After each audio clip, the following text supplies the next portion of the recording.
In my opinion, these 9 men have the strongest claim in boxing history to being the greatest boxer of all time. Now, I actually wrote a book on this subject, which I'm going to link in the bio. Now, in this video, I'm going to cover 7 of those fighters.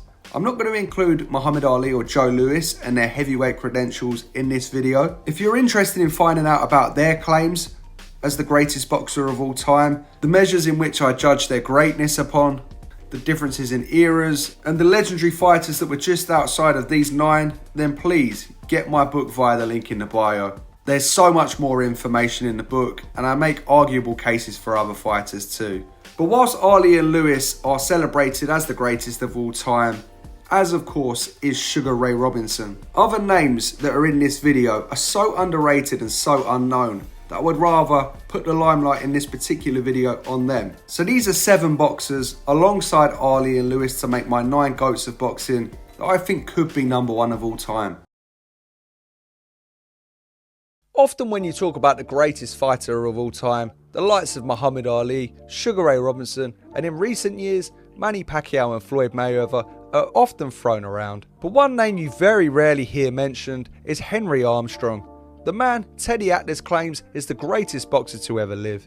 And personally, I have Armstrong number 2 of all time, solely behind the greatest fighter to ever live in Sugar Ray Robinson. Armstrong's achievements are so underrated and never spoken about that sadly he's become one of boxing's forgotten all-time great warriors. Yet there's been no one that's dominated across so many different weight classes with such brutal consistency as Hammerin' Hank did. The man history knows as Homicide Hank left one of the most incredible legacies ever seen that's sadly been widely forgotten. But today, I'm going to tell you why Henry Armstrong may well be the greatest boxer that's ever lived. If you look at Armstrong at the beginning of his career, there's really nothing to go off to suggest that he was going to become one of the greatest fighters ever.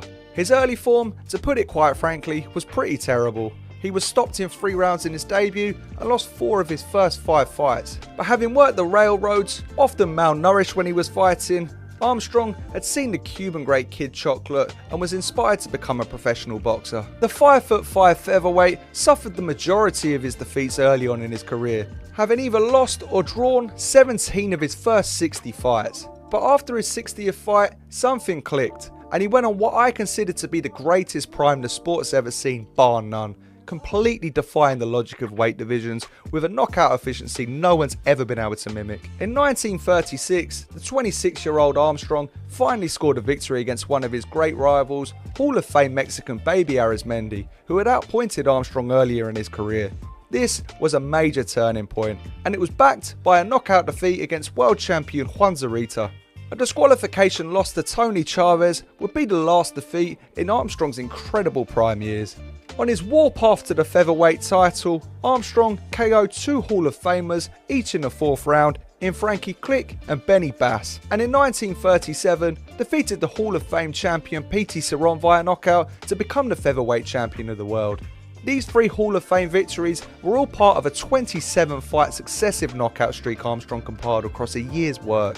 In 1937 alone, he went 27 fights, 27 wins, and scored a staggering 26 knockouts.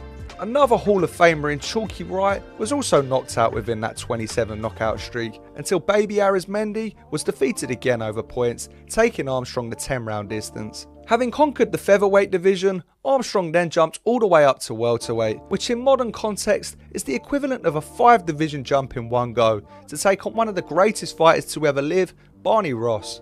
To this day, I still regard Barney Ross as a top 20 all-time great fighter. His resume is absolutely off the charts, with wins over the likes of Tony Canzonieri, Jimmy McClarnin, Ceferino Garcia, Izzy Gennazo, and so many great fighters. Ross was one of the first fighters to ever become a 3-division champion and suffered just 4 defeats in an 80-fight career. It was the likes of Barney Ross, Jimmy McClarnin, Tony Canzonieri and many others that made the 1930s the era of the great lightweights. And whilst Ross was the welterweight champion of the world, and Armstrong, in an incredible run of form, went up to challenge Ross for the welterweight title. Ultimately, Armstrong slaughtered Ross for 11 rounds. Due to Ross being such a great fighter and one of Armstrong's idols, he actually held the champion up for the last 4 rounds to allow him to see the final bell, a gesture that Ross appreciated deeply. Just 7 months after defeating P.T. Cerrone to win the featherweight title, Armstrong had won 13 fights since, scoring 12 knockouts, and become the welterweight champion of the world, defeating one of the greatest 147-pound fighters ever seen. Just 3 months later, he would immortalise himself in boxing history, having moved down to lightweight to take on the legendary Lou Ambers for the lightweight title. Ambers was one of the all-time great sluggers who had underrated defence for his era, and gave Armstrong one of the hardest fights of his career. Armstrong was dropped twice by Ambers and was bleeding so profusely that the referee even stated, "If you spit any more blood on the floor, I'm gonna stop the fight." The damage that he received in this fight ultimately resulted in 37 stitches being needed. But history's most relentless fighter dug deep and eked out a split decision victory, becoming both the lightweight champion of the world and the only fighter in history to simultaneously hold 3 division titles. Now, it's important to understand the context of that 3 division titles in today's standards. Whilst 3 division champions are quite frequent now, despite it still being an incredible achievement, back in Armstrong's day, there were only 8 weight divisions in the sport, meaning he never won any of these titles in junior or super divisions. So it's the equivalent of holding 5 division titles all at the same time today. Immediately after the Ambers victory, Armstrong went about defending his welterweight crown, where over 22 months, he made a successful 19 defences over 15 round fights of the welterweight title, which is still, nearly a century later, the record in that division's history. Across these years, Armstrong defeated Hall of Famers in Pedro Montanez, Bobby Pacho, Ernie Roderick, Baby Arizmendi and Ceferino Garcia. He also moved back down to lightweight to rematch Ambers in the defence of the title, which is the only loss he suffered in these years via split decision. But this was a contentious decision, and it's widely regarded that if Armstrong didn't lose 5 points due to fouls, he would have won that fight too. And what makes the Armstrong story even more impressive is his next step in his weight jumping glory. Having already defeated the Filipino great Ceferino Garcia at welterweight, Garcia had gone on to become middleweight champion of the world, and Armstrong moved up to 160 pounds to challenge for that title. In the rematch, Armstrong comprehensively defeated Garcia once more, but this fight was controversially scored a draw in a fight that many deem as boxing's greatest ever robbery. Had he have got his deserved victory in the second fight against Garcia, he would have been the middleweight champion of the world and would have been a 4 division simultaneous champion in an era with just 8 weight divisions. Once again, to put that into modern context, it would be the equivalent of being a 7 division champion today, all at the same time. It's just unbelievable. At his best, Armstrong conquered half of the sport all at once.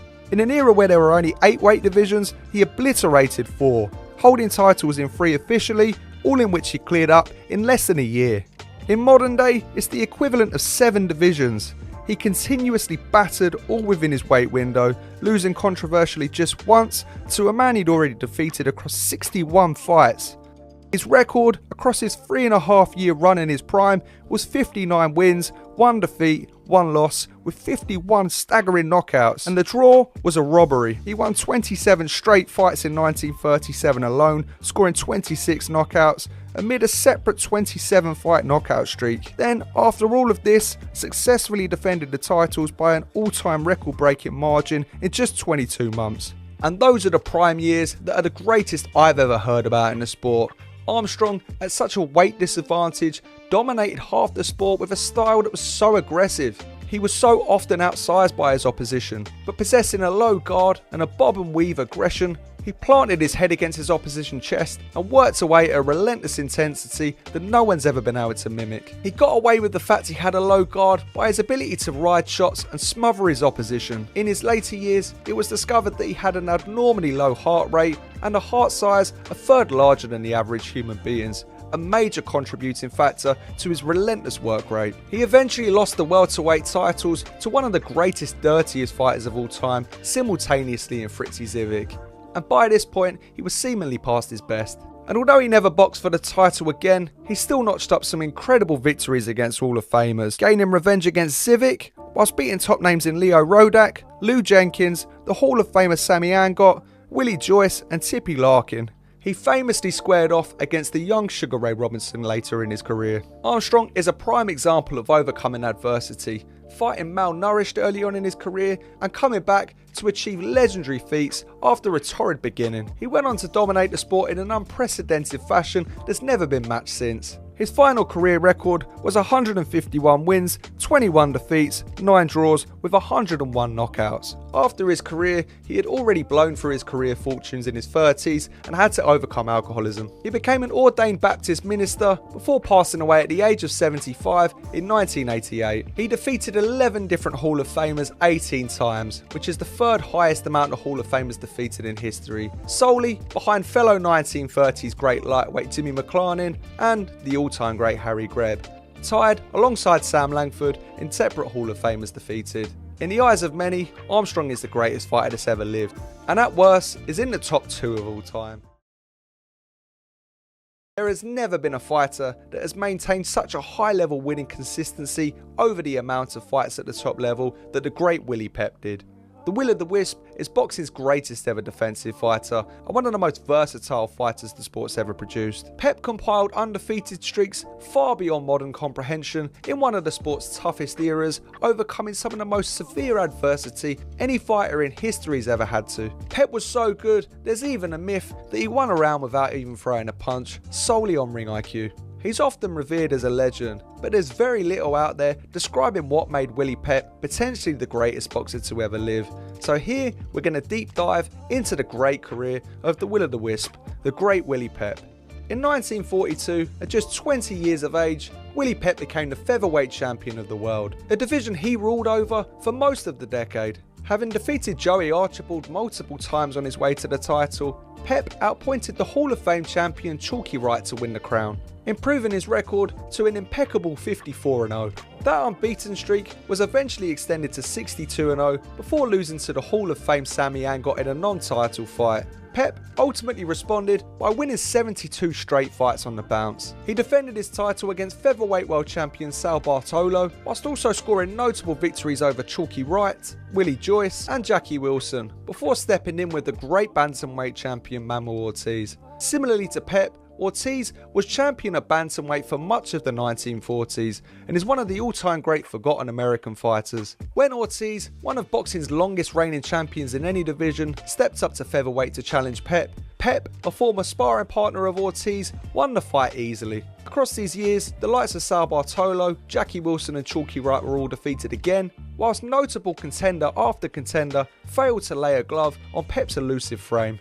In his infamous fight against Jackie Graves, Bert Sugar tells the story of how Willie Pep supposedly won a round without even throwing a punch. Pep had told all the ringside writers, watch me in the 3rd round. I'm going to win the round, and I'm not going to throw a punch. And guess what? He'd move in, he'd fake a punch, he'd grab him, he'd spin him, he'd move out.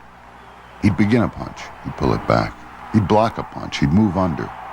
And on 2 of the 3 scorecards, without having thrown a punch in the round, he won the round. Pep was involved in a devastating plane crash that killed many on board just months after his masterclass against Graves. The injuries he suffered on board were severe, placing him in a full body cast, with doctors suggesting he was never going to box again. But Pep, in his absolute prime at this time, was determined to return and even passed on a $500,000 settlement to get back to the ring. Within just a staggering 5-month window after a devastating plane crash, Pep returned to the ring and outpointed Victor Flores in a brilliant performance. It was one of the early signs that boxing's most elusive master also possessed unmatched grit. Amazingly, having been told he'd never even box again, he would step into the ring 131 more times across 20 years. The tale of Pep's recovery is jaw-dropping on its own, but when you consider the absolute freakish numbers he was compiling in the ring, it makes it completely unbelievable. At the time of the crash, his record was 108 wins to just 1 defeat and 1 draw with 37 knockouts. Considering he was featherweight champion of the world,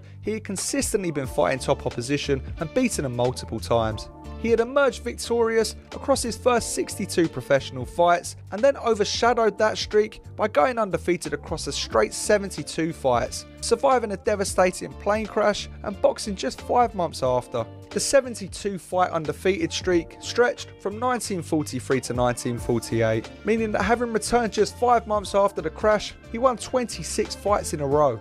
And having achieved all of this by the age of 26, he was still yet to pull off his greatest masterclass and meet his most ferocious rival. Pep, whose record now was an astonishing 134 wins to just 1 defeat and 1 draw, was set to defend his titles against Sandy Sadler. Sadler was an absolute monster of a featherweight, towering over opposition and owning a freakishly long reach. Yet, he never tended to use that height advantage to stay out of danger, instead marauding forward and bulldozing outsized opponents. A style which in itself accumulated 104 knockouts across 145 career victories.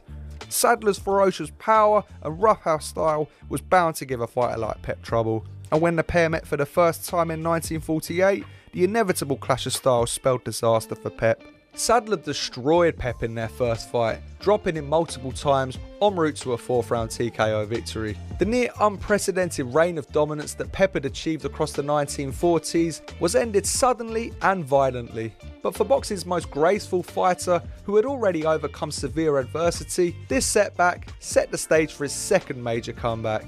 The second fight against Sadler is Pep's career opus, the most impeccable performance he ever produced in a career full of masterclasses. Unfortunately, there's no footage of the second fight against Sadler. Pep came out like a man on a mission, landing 37 jabs in the first round alone and countering every barrage his overpowering aggressive opponent threw at him. Whilst the massive champion remained undeterred and kept pressing Pep, Pep kept working backwards, building a lead on the scorecards. The pressure began to put a dent in Pep, opening a cut on his cheek, but the challengers stayed firm and stuck to the game plan over a grueling 15 rounds. When the decision was announced, Pep became only the second man in featherweight history to reclaim the title, defeating one of the most fearsome featherweights ever seen. Pep and Sadler would ultimately engage in a 4-fight saga, with Sadler winning 3 times out of 4. Ultimately, his style was just far too much for a fighter like Pep. However, it allowed Pep to show just how great he was against all of the odds and provide his career masterclass. Sadler's menacing presence over the featherweight division prevented Pep from ever being a champion again. But before losing the third fight to Sadler, Pep went on a 20-fight win streak, defeating the bantamweight champion Harold Dade and Hall of Famer Charlie Riley. He continued to fight for another 16 years, whilst not maintaining the levels of perfection he had accumulated between 1940 to 1948, he still displayed a consistency less than a handful of fighters have ever mimicked. Pep was one of the craftiest fighters ever, blessed with immaculate footwork, a seamless ability to switch hit, and the hardest fighter to ever hit clean. The sharpness of mind you see of Willie Pep in his interviews of an old man is a testament to his defensive mastery. He eventually retired with a record of 229 victories to just 11 defeats and 1 draw with 65 knockouts. You had 54 wins and no losses. 62 in a row, and then I got beat. Okay. 62. Then I got the 63rd. I got beat by the lightweight champion of the world. I fought out of my class. Then I won 73 in a row. Jeez. Okay. I won the championship of the world, my 54th straight win. Oh, I see. Okay. Right. And you fought Chalky White. Chalky White. Can you tell me about the Chalky White fight? Well, he was a great champion. He knocked everybody out, but you know, if he don't hit you, he's gonna knock you out. So I made sure he didn't hit me. I boxed him for 15 rounds, and as long as I didn't get hit, I didn't get hurt. So I won the fight. Like I say, now you've had so many. I think you hold. Like say, you hold a record. 229 wins. Nobody ever won more fights in the history of boxing. And in doing so, you've had many successful title defenses. Oh, I defended the title about 11 times, off and on. Off and on. And look over my research. On January 8th, 1947, you had a very serious accident. I cracked up with a plane. I was champion of the world at the time. I was flying up from down south. I was in Miami. I was coming up to Connecticut. I cracked up in New Jersey. I was off 6 months. But they told me I broke my back and broke my leg. And they said, Willie, you won't be fighting for a long while. 6 months later, I was boxing. I got very lucky. I did well, and I was on my way again. But I wasn't supposed to fight ever again.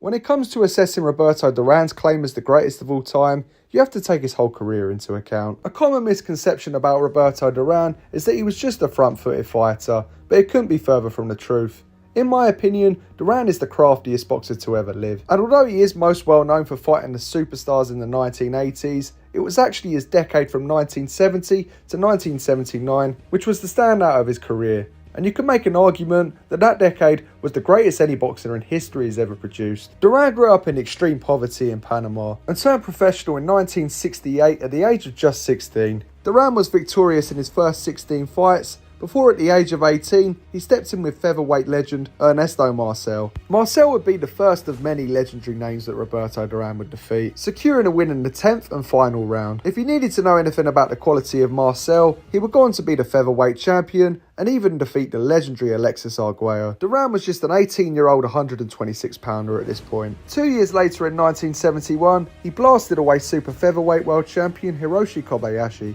And the following year, he would set his sights on the lightweight world champion, Scottish Hall of Famer Ken Buchanan. Buchanan still ranks amongst the greatest British fighters of all time and is Scotland's greatest ever boxer. And he gave a 21-year-old Duran a good fight, but ultimately Duran upped the pressure and secured both the victory and the lightweight world title with a 13th round TKO. A TKO which remains controversial to this day due to the low blow that was landed after the bell. At just 21 years old, Duran had already defeated 3 legitimate world champions across 3 weight divisions today. What would follow would be 6.5 years of pure terror where Duran completely dominated the lightweight division. Duran's reign of terror as lightweight world champion from 1972 to 1978 has cemented him firmly as the greatest lightweight of all time. Across that time, he made 12 successful world title defences, scoring 11 knockouts. To put that into context, that's exactly the same as Marvin Hagler's run at middleweight. But he was consistently fighting in between these title defences. The lightweight division had never seen anyone so ferocious, relentless and clinical over the 15-round era. Across these years, he defeated top fighters in Esteban de Jesus twice, avenging his sole defeat of the decade. Top contenders Edwin and Adolfo Viroet, world champion Sol Manby, future world champion Guts Ishimatsu, Villamar Fernandez, another man similarly to Marcel who would defeat the great Alexis Arguello, Ray Lampkin and many other challengers. He was completely and utterly dominant, compiling win after win in brutal fashion. And after clearing out the lightweight division for all that time, he decided to move up. But instead of making the £5 jump up to £140, Duran would go right up to 147. £21 and the equivalent of 5 divisions today, higher than where he made his debut and defeated Marcel. He would take on the £147 Hall of Fame champion Carlos Palomino. Duran completely schooled Palomino in one of the greatest masterclasses he ever produced in his career, proving himself as a serious welterweight contender. This would then set the stage for the super fight against the prime undefeated Sugar Ray Leonard, where Duran and Leonard went toe-to-toe for 15 rounds in what might be the greatest fight of all time. The action and skill level in this fight was just insane. Duran beat Leonard over the 15 rounds to become the welterweight world champion. And to put into context what he achieved by 1980, he had come from complete poverty to beat every champion across the equivalent of 5 divisions today, had been the only man to defeat a prime Sugar Ray Leonard, amongst other Hall of Famers, and had a record of 72-1 with 56 knockouts. And he was still yet to have his most famous fights and still had 20 years left of his career. Having conquered the boxing world for over a decade, coming from extreme poverty, Duran had become a superstar and a massive hero in Panama, and he began to lose focus and indulge, eating, drinking and partying, and massively blew up in weight after the Leonard victory. With a lucrative rematch offer with Leonard on the table, Duran's management team signed it, quickly forcing him to lose £40 in order to make the weight.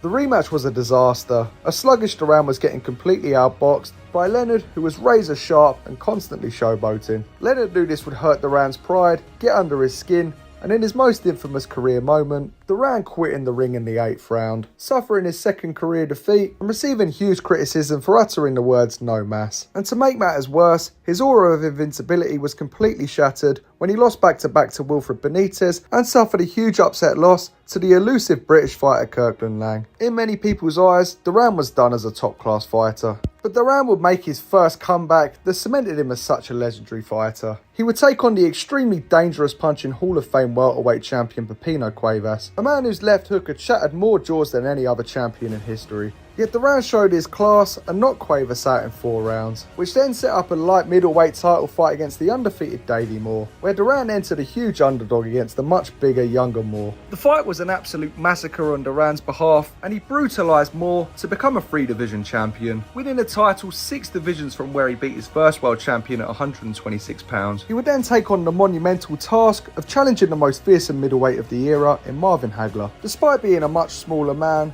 34 pounds higher than where he started his career and considered way past his best, Duran proved to be a worthy foe to Hagler, being the only man to take the champion 15 rounds in his title run, putting up a very good fight against the most relentless and fearsome fighter of the decade. And never one to take an easy fight, in his very next fight, he had a disastrous knockout loss against Tommy Hearns, the only time he was ever knocked out cold in a 120 fight career. Duran was now 32 years old, had over 80 fights and was considered done after the Hearns loss. He did score a few low-level victories around this time, but another loss to Robbie Sims, Marvin Hagler's half-brother, didn't help his case. In the eyes of many, at his age and at a weight far past his natural division, Duran was well and truly considered to be done. And then years later, at 37 years old, he was given absolutely no chance against the terrifying puncher Iron Barkley, a giant middleweight champion who had just knocked out Tommy Hearns, the man who blasted Duran. And it's in the Barkley performance that Duran truly cements himself as potentially the greatest boxer of all time. A fighter that 19 years earlier had been beating the best 126 pounders of all time, way past his best, having been stopped and written off multiple times, not only going toe-to-toe with one of the most fearsome punching middleweights of the decade, but maintaining the intensity, taking flush shots, and not only wobbling Barkley on multiple occasions, but even putting him on the canvas in the later rounds. This performance here by Duran, against all the odds, is completely and utterly unbelievable. And in beating Iron Barkley, he became the WBC middleweight champion of the world and a 4-division world champion. But in today's context, it's 7 different weight divisions across 2 decades. Yet Duran would continue to box professionally for 12 more years, in total competing across 5 different decades. And he wasn't just fighting low-level fighters. He put Vinny Paz on the floor, boxed Hector Camacho twice, William Joppy, defeated Argentinian world champion Jorge Castro, and finished a trilogy with Sugar Ray Leonard. Duran eventually retired at 50 years old with a record of 103 to 16 and 70 knockouts against the great Hector Camacho. As I've already stated, he was a complete master of the craft, one of the greatest defensive fighters of all time, and a complete general in the ring. He knew how to make shots miss off his shoulders and had such great fighting instincts that very rarely saw him get hit clean. It's one of the reasons he was only ever knocked out once by Tommy Hearns. And similarly, how he was able to have so much success going up the weight divisions. And whilst his defence was so good, it wasn't the only trick he had in his arsenal. Besides tricks like using his shoulders to miss shots or riding shots off of his chin, he would also effectively use his opponent's aggression against them.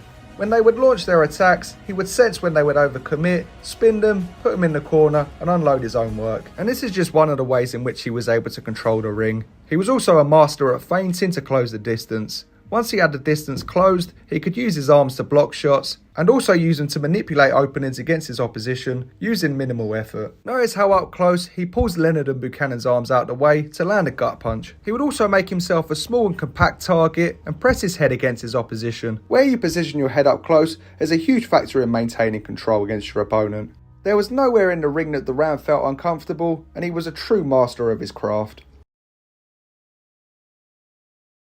Ezzard Charles is a boxer who has a very legitimate claim as the greatest of all time in the sport. Yet, he's a man whose name is never mentioned outside of hardcore boxing circles. And it's worth digging into why the Cincinnati Cobra may be the most underrated great fighter the sport's ever produced. There is of course the fact that he trailed in the huge footsteps of the iconic Joe Louis, or the fact that in his own natural divisions he was never given a title shot. And as a black man, he had to deal with racial politics of the time that severely restricted his career. And many of his greatest victories were over fellow black fighters who were equally as fearsome and as avoided, but more importantly, just as underrated as Charles. However, despite all of this, Charles left an impact on the sport that has been matched by a few, and he has arguably the greatest resume of all time. So let's dig in to the forgotten GOAT of boxing, Ezzard Charles. Unanimous decision and heavyweight champion of the world, Ezzard Charles. To understand the depth in Charles' resume, we have to backtrack almost a decade prior to his heavyweight title run, back to 1941, where a 19-year-old Charles had compiled a record of 17 wins to 0 defeats at middleweight. To say that Charles was thrown in with the killers early on in his career would be a massive understatement. In his 18th fight, he would take on the former middleweight champion of the world, Hall of Famer Ken Overlin, who had only just lost the crown in his last fight and had 152 fights banked by then. And Charles' inexperience would show. However, in defeat, he went the distance with Overlin. And it was an experience that ultimately served him well, because just 6 months later, he would successfully defeat former middleweight world champion Teddy Yaros and former light heavyweight world champion Anton Christoforidis. This brutal run of form at such a young age was immediately followed with a rematch against Overlin, where Charles would score a draw. Having already tussled with the best middleweights in the world, he would go on to claim two of the most impressive victories of his resume before he'd even turned 22. Charles took on a man that's been labelled as history's most avoided fighter, the great Charlie Burley. The fighting prowess of Burley is so legendary that many experts have held him in the same regard as Sugar Ray Robinson, as the most talented fighter they'd ever seen. The great Archie Moore stated that Burley was the best boxer he'd ever shared a ring with. And while sadly little footage of Burley's career has survived, from what we can see, he was a true defensive genius, and his 50 career knockouts suggests he had excellent power to match.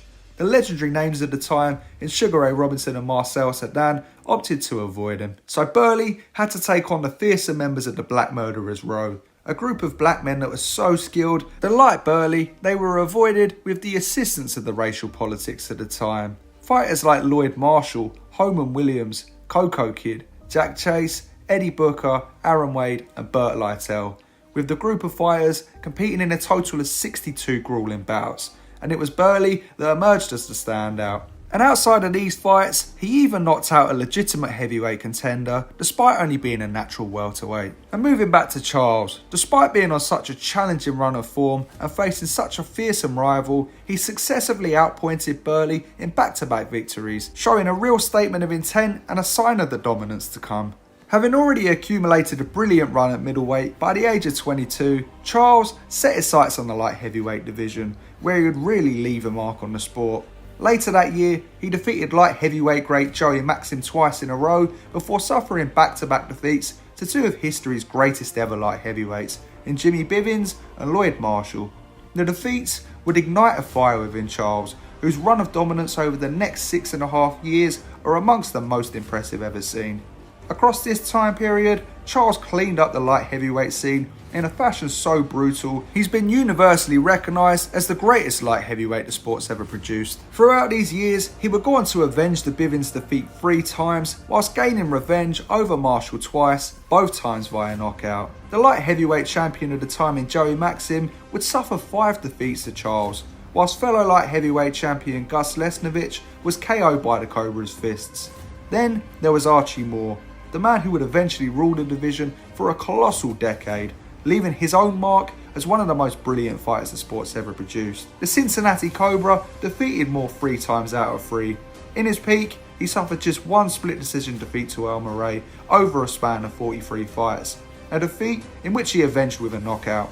Now by this point in his career, he'd already beaten many of history's greatest middleweights and held 12 wins over the light heavyweight Hall of Famers of the era, amongst the highest numbers compiled in history. Yet, he'd still never been granted a title shot, so he jumped all the way up to heavyweight. Former heavyweight king Joe Louis had retired from the sport in 1948, having bowed out with an 11th round knockout over Jersey Joe Walcott, ending an 11+ year reign of dominance as the king of boxing. And whilst Louis still had his part to play in Charles' career, it was initially Walcott who finally granted Charles his first shot at a title, the NBA heavyweight crown. And Charles would defeat Walcott via a 15-round unanimous decision. And with Joe Louis struggling financially in retirement, the stage was set for a mega fight. Louis would return to the ring against Charles for the NBA, NYSAC and the Ring Magazine Heavyweight Championship of the world. And when the pair met in the mega fight, Charles defeated Louis, handing the Brown Bomber the first loss he'd suffered in 14 years to cement himself as the most dominant heavyweight in the world. This standout victory against such a legendary name was followed up by a successive victory over Walcott, a KO victory over Nick Baroni, and a further win against Joey Maxim. And it's at this point that Charles had reached the pinnacle of his career, conquering boxing in a way that very few have matched. Over 11 years, he had defeated the greatest middleweights of his time, ruled the light heavyweight scene in a manner none have matched, and moved up to beat all of the great heavyweights of his era. His record was 71 wins to just 5 defeats. He had achieved what Roy Jones Jr. became so renowned for universally in dominating from middleweight to heavyweight, but he'd never been able to receive the shots at the lower weight divisions due to the brutal politics of his time. His resume was already amongst the greatest ever compiled, with 21 victories over Hall of Famers and world champions. And it was around this time where his reign as heavyweight champion was finally ended by Jersey Joe Walcott, who unleashed an uppercut from the gods in their 3rd bout. He would also lose the 4th fight against Walcott, ending their iconic rivalry 2 apiece. But despite losing world honours, he still had life in his fighting resolve, scoring further impressive victories against the likes of Rex Lane, Jimmy Bivins and power puncher Bob Satterfield with a brutal left hook. But having already been in so many wars and tragically killing an opponent in San Barudi, Charles was beginning to slow down and didn't fight with that same vicious intent that he had in his younger years. However, there was still one last hurrah in one of the most impressive displays of his resilience. Having become history's oldest heavyweight champion at the time, Jersey Joe Walcott would offer unbeaten challenger Rocky Marciano a shot at his title. Having compiled a lead after 13 rounds, Rocky landed one of the most iconic right-hand knockouts in history.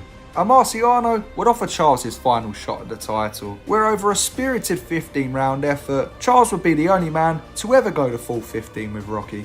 His efforts had been so compelling that he earned a rematch with Marciano, a fight which so nearly changed the course of boxing history. Charles was 1 round away from stopping Marciano in the second fight when he had opened a horrendous cut which had split the champion's nose in half. Marciano was given 1 round to secure a knockout before he would be pulled out due to the injury, losing both his title and undefeated record.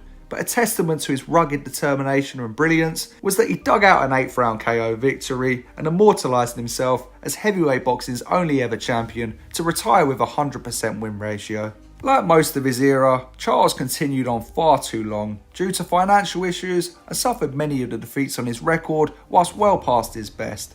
He suffered with ALS, which eventually left him completely disabled, before he ultimately passed away at 53 years of age in 1975. But whilst Charles may have more losses than the other all-time greats, he's so much more than just a fighter who went toe-to-toe with the greatest heavyweights of his time. He boxed with such a technical excellence and the greatest counterpunching the sport's ever seen, compiling one of the most stacked resumes ever and dominating half the divisions in the sport in a manner that no one's been able to replicate since. He scored a staggering 19 victories in 28 fights against Hall of Famers alone, which are amongst the highest numbers ever produced.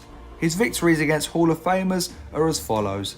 He beat Jimmy Bivins 3 times, Charlie Burley twice, Joe Louis, Lloyd Marshall twice, Joey Maxim 5 times, Jersey Joe Walcott twice, Teddy Yaros and Archie Moore, whilst defeating many other champions and contenders at the time that are yet to be inducted into the International Boxing Hall of Fame.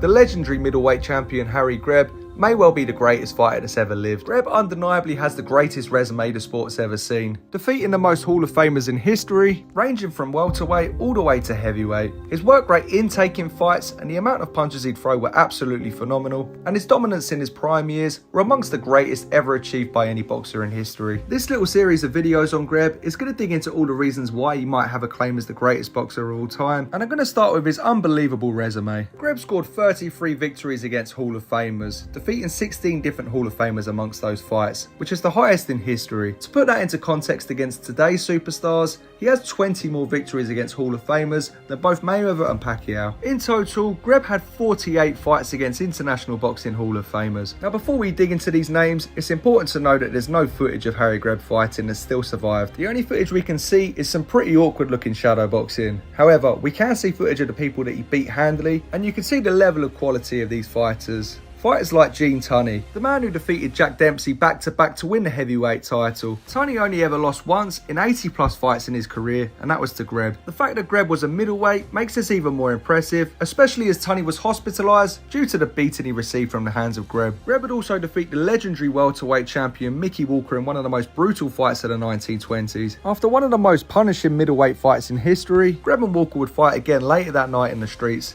Just 2 weeks later, Greb defeated light heavyweight Hall of Famer Maxie Rosenblum over 15 rounds. Greb consistently beat Hall of Famers at a rate that no one's been able to mimic since, including 6 victories against Hall of Famers battling Levinsky and Jeff Smith, as well as 4 victories against Tommy Loughran, 2 victories over Tommy Gibbons, and 3 victories over Leo Hawke. He also beat the legendary middleweight Tiger Flowers, as well as heavyweight Hall of Famers Kid Norfolk and Billy Misk. Greb defeated many of these men in his prime, where he was absolutely sensational and dominated in unprecedented fashion. Greb went a staggering 45-0 in just 1 year in 1919, where he beat many of these names.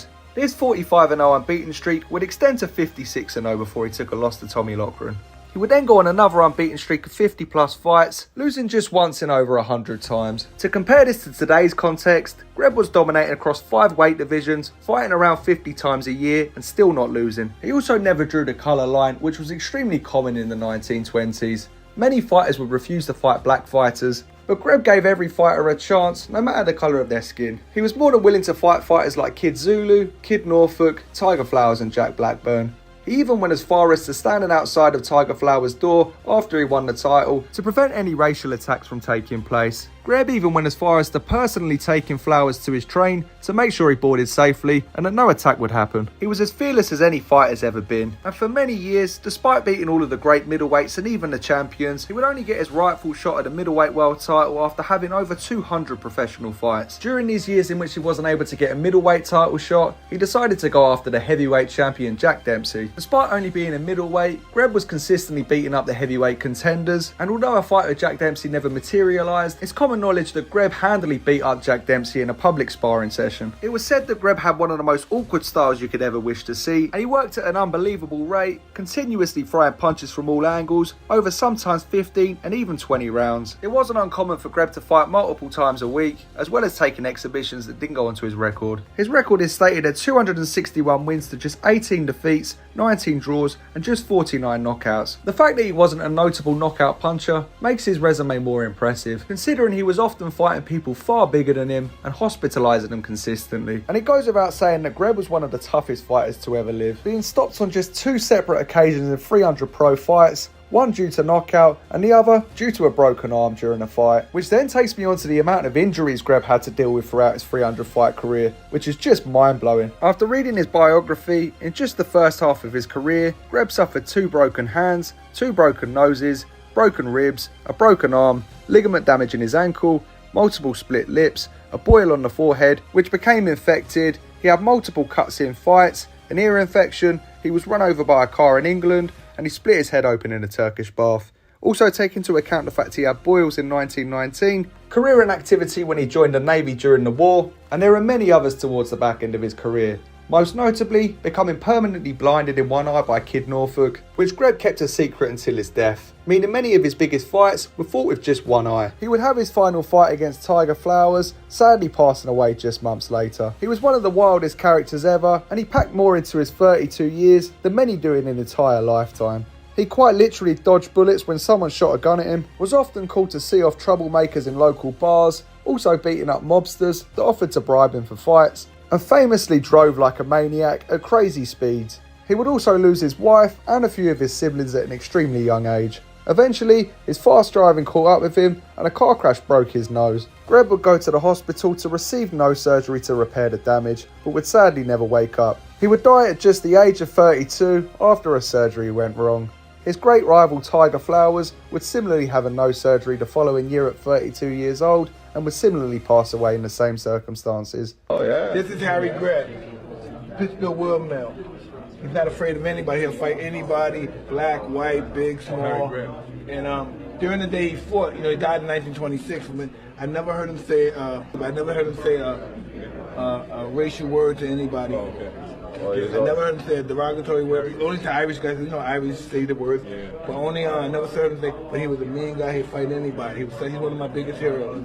It didn't bother me because I always had my mind framed with the old fighters such as Harry Greb, Mickey Walker, and those kind of guys. These guys lived a kind of life. They didn't care about anything. They had one objective, and that was to win. And I just wanted to win. Sam Langford is the greatest fighter in history to truly defy weight divisions. Even the legendary 8 Division World Champion Manny Pacquiao had a ceiling, but Sam boxed successfully all the way from lightweight up to heavyweight. Perhaps only Georges Carpentier passes this, but he boxed nowhere near the level of opposition across every weight division Sam boxed. French light heavyweight world champion Carpentier boxed all the way from flyweight to heavyweight. Amazingly, his biggest fights were at heavyweight, especially against Jack Dempsey, where they drew 90,000 spectators and boxing's first ever $1 million gate. But back on Sam Langford, who on his menacing run through the weight divisions practically beat the greatest fighter each weight division had ever seen at the time. But before we even dig into his unbelievable resume and the 60 different fights he had against Hall of Famers, we first have to talk about his mind-blowing record, which varies officially, but some experts say he may have had up to 600 fights. It officially stands at 210 wins to 43 defeats and 53 draws with 126 knockouts. Having stood at just 5'6" and weighing anywhere between 147 to 160 pounds, the fact that he had that many knockouts is a true testament to his bone-crushing power. And ESPN and The Ring magazine still have him to this day as the second hardest pound-for-pound puncher in history. But Langford was also a very crafty fighter, and it should be no surprise that some of the biggest names in boxing history heavily avoided him. But before we dig into that with great detail, let's take it back to the very start, where in 1902, at just 16 years old, Langford made his professional debut. Just a year later, a young 17-year-old Langford would take on the greatest lightweight of all time. A fighter so legendary that even over a century later, he's still regarded as one of the greatest boxers ever, and is widely considered to have invented a lot of the tricks that modern fighters use. And that's the legendary Joe Gans, the first African-American boxer to ever become a world champion, at a time where he was just 1 year into his iconic reign as lightweight world champion. Already 168 fights into his career, Gans was considered a heavy favourite against the 17-year-old Langford. But Langford pulled off an amazing upset that still to this day remains one of the best victories ever, defeating Gans, who many at the time considered the greatest boxer to ever live. Just a few months later, he would start his 6-fight saga against the Hall of Famer Jack Blackburn, a man who after his career would become a legendary coach, guiding Joe Louis through his 12 years of dominance. And just a year after defeating the greatest lightweight of all time in Gans, he moved up to challenge the welterweight world champion, Barbados Joe Walcott, a man who many considered was the greatest welterweight of all time at the time. Many felt that Langford had bested Walcott and deserved the world welterweight title, but controversially, the fight was scored a draw. Langford would also go on to score 4 victories against the man that beat Barbados Joe Walcott in young Peter Jackson. And then, just a year after his welterweight title bid, Langford decided to move up to heavyweight, where he would face Hall of Famer Joe Jeanette, scoring a points win and suffering a TKO defeat within months, just weeks before he'd face off against one of the greatest heavyweight champions of all time in Jack Johnson. Despite being completely dwarfed by Johnson, Langford managed to go the full 15 rounds. He managed to give Johnson a tough fight and a spirited effort. Some sources even suggest he dropped Johnson, although they're unofficial. Johnson would later win the heavyweight world title out in Australia when he defeated Tommy Burns. He'd never fight Langford again, despite Sam consistently chasing the fight. Typically in the 1900s and 1910s, many of the best black fighters in the world wouldn't get given a shot at the title. After Johnson had won the heavyweight crown, many of the greatest black fighters of all time were never given a shot at the crown. And it was Langford's fight against these giants that truly cemented him as a legend. He would partake in an incredible 17-fight saga against the heavyweight Harry Wills, a man so good, many consider him the greatest heavyweight champion that has never crowned. And by some experts, is still considered one of the greatest heavyweights of all time, despite never getting a title shot. And although he lost more often than he won against Wills, he was still able to knock him out.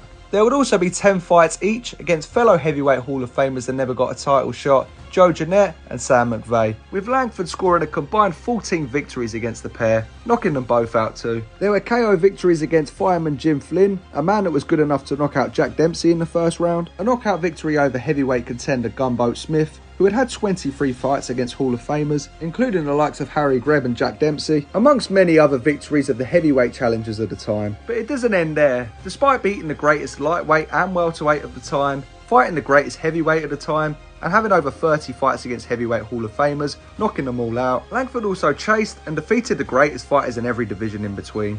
He had actively chased another fighter who had a claim for being the greatest in their division, Stanley Ketchel, a formidable middleweight who remains one of the hardest punchers ever. So much so that during his reign as middleweight world champion, Ketchel even dropped Jack Johnson at a shot for the heavyweight title, although Johnson would respond by knocking his teeth out with the very next punch. Langford's fight against the 23-year-old middleweight world champion wasn't for the title and was contested over just 6 rounds, but it should be no surprise that Langford won. Unfortunately, Ketchel was murdered the next year on his farm, shot to death at just 24 years old, and Langford never got that shot at the middleweight title. It's also worth noting that Langford knocked out the great middleweight world champion Tiger Flowers, a man that was good enough to beat Harry Greb, and would score a knockout victory over the light heavyweight champion of the world, fellow Hall of Famer Philadelphia Jack O'Brien. So to quickly backtrack and cover Langford's career so far, He went and defeated the greatest lightweight of all time, was robbed against the greatest welterweight of all time, both in which he was under 20 years old, would then defeat the man who defeated Walcott multiple times, would then go the distance with the greatest heavyweight of all time, would then knock out every heavyweight Hall of Fame contender in well over 30 fights, would defeat two of the greatest middleweights of all time, one via knockout, and would knock out the light heavyweight champion of the world. It's a career that is completely and utterly unbelievable. And although you're probably blown away by this, it's worth noting that Langford was never a world champion. Lots of the great fighters would either flat out refuse to fight him or wouldn't put their title on the line when they boxed him.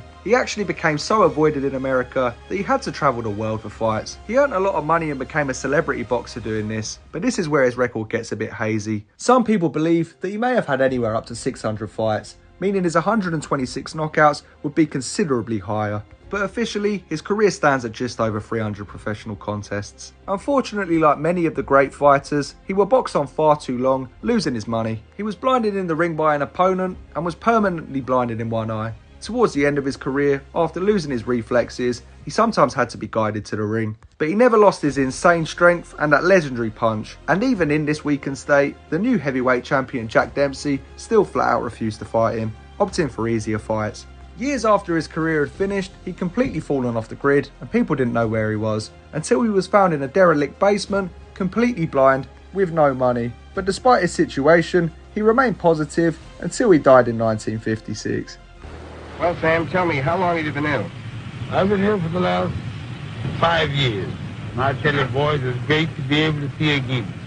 When you can get out and look at the birds and young girls going by.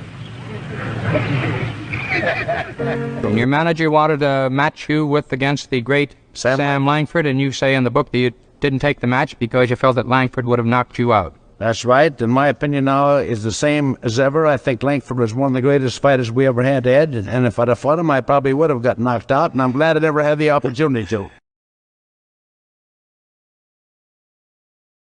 In the opinion of most experts and boxing legends, Robinson is the greatest fighter to ever step through the ropes. He beat dozens of Hall of Famers and some of the greatest fighters of all time, and the more impressive thing is, he beat most of them multiple times. He had an incredible amateur record of 85 wins, no losses and 69 knockouts, and even held a win against the great Willie Pep.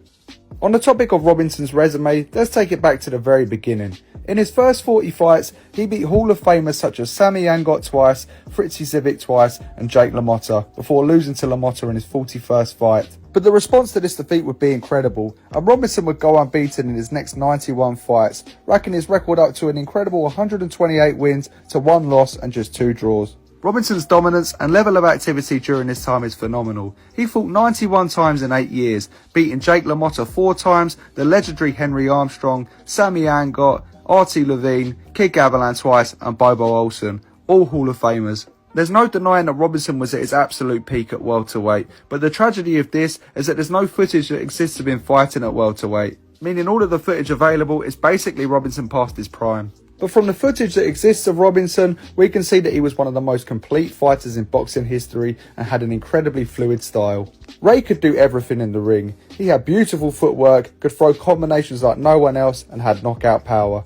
But not only was he a beautiful boxer, but he was both incredibly tough, durable, and had a great chin. He fought some of the toughest fighters of his era in brutal fights and could mix it up close with the best of them. After dominating at welterweight and winning the middleweight titles, his legendary unbeaten streak would come to an end when he was out-hustled by the British underdog Randolph Turpin.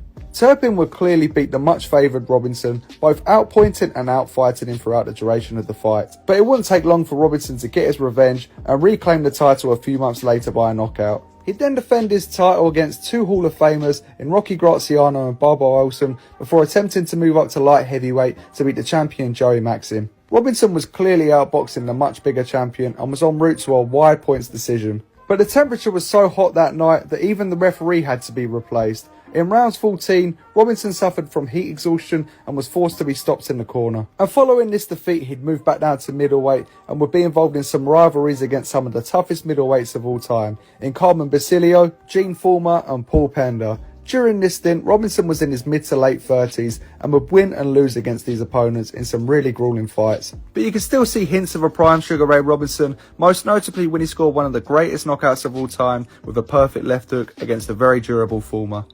All in all, Robinson would win the welterweight title and the middleweight titles 5 times. He would have over 32 fights against Hall of Famers and some of the greatest fighters of all time, ranging from welterweight to light heavyweight, winning most of them and taking the majority of the losses to the back end of his career. Like most boxing legends, Robinson would box for way too long and take a lot of losses in his 40s. And after a 25-year career, he would eventually retire with a record of 174 wins with 109 knockouts to 19 losses and 6 draws. He was awarded the Fighter of the Decade award in both the 1940s and the 1950s. He was one of the most well-rounded boxers in history, with wins against almost every significant fighter of his time. He was the most dominant fighter in history in his prime, and even past his prime was always mixing it with the best and bouncing back from defeats. He would always challenge himself against the best opponents available, showed championship heart throughout his entire career, and was involved in many of the biggest fights in boxing history. Robinson's incredible boxing style was years ahead of its time and would inspire some of the greatest fighters that followed him. If he was knocked down, he'd always get up and was rarely stopped in a 25-year career.